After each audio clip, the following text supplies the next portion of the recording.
my guys, look at what do we have? What do we have, and how did we manage to throw it away? We look at what we used to have in Iran, and they were so caring for Iran. Their entire focus was on serving Iran. You know, Prince Reza Pahlavi, after the Islamic Revolution, when the Iran-Iraq War happened, he actually contacted the Islamic Republic, and he offered to come back to Iran to serve as a pilot. Did you guys know this? So even though the Islamic Republic was in charge, because Saddam was attacking Iran's borders, so it wasn't just attacking the Islamic Republic. Saddam was attacking Iran because they wanted to take parts of Iran.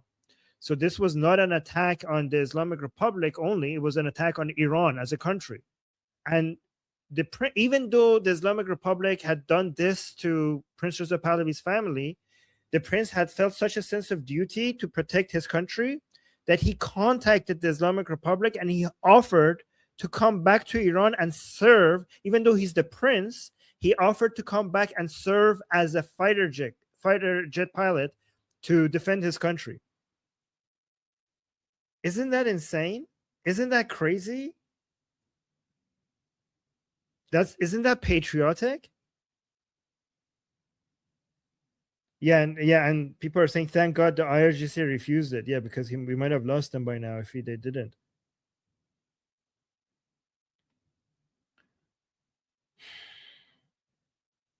Guys, we lost something. So, but by the way, let me tell you something about Mohammad Reza Shah and the fact that a lot of people criticize him that he should have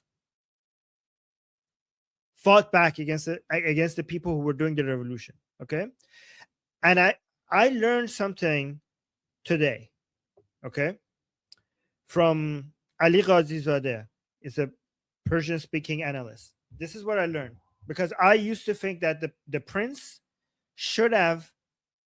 So I used to think Mohammad Reza Shah, the Shah of Iran, previous Shah of Iran, he should have just killed these people.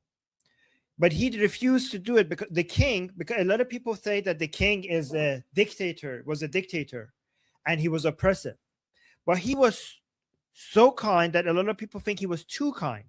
Because when the 1979 Islamic Revolution was happening, he decided that he's just going to leave Iran.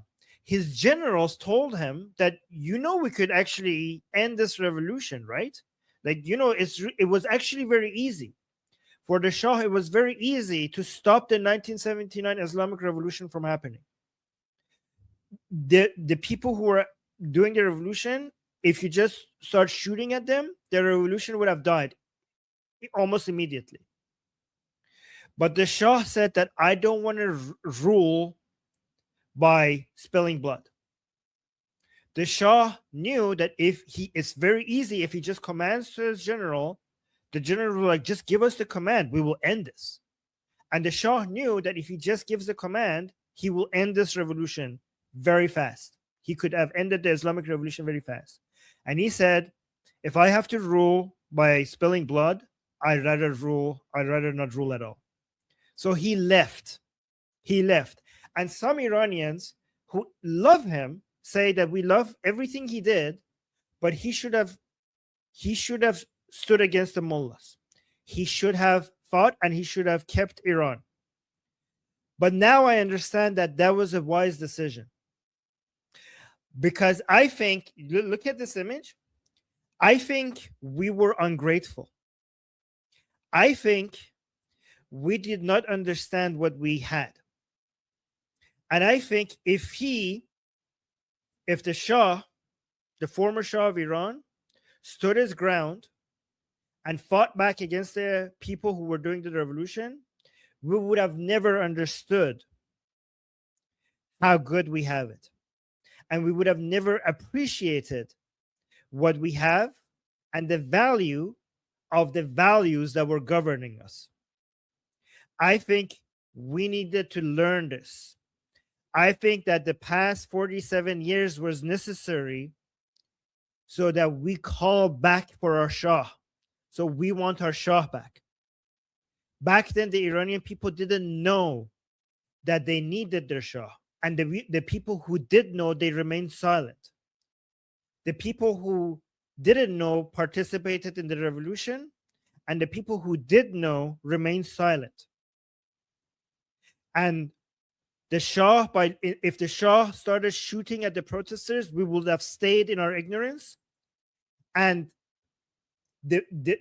all these good things that we had would have been forced upon us instead of us wanting it. And that's not how you grow. That's not how a society grows. A society grows when it understands itself, what it needs from the bottom up, not from the top down.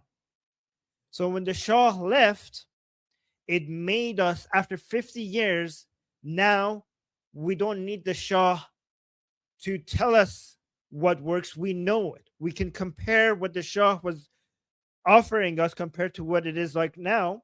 So we're asking for it. We're not just asking for it, we're begging for it. We were ungrateful children. We had a very kind father, and we were ungrateful children. And the Shah did the right thing by leaving us. So that now, when our Shah comes back, we are grateful and we appreciate what we have. I think now I understand that the Shah made the right decision when he left Iran.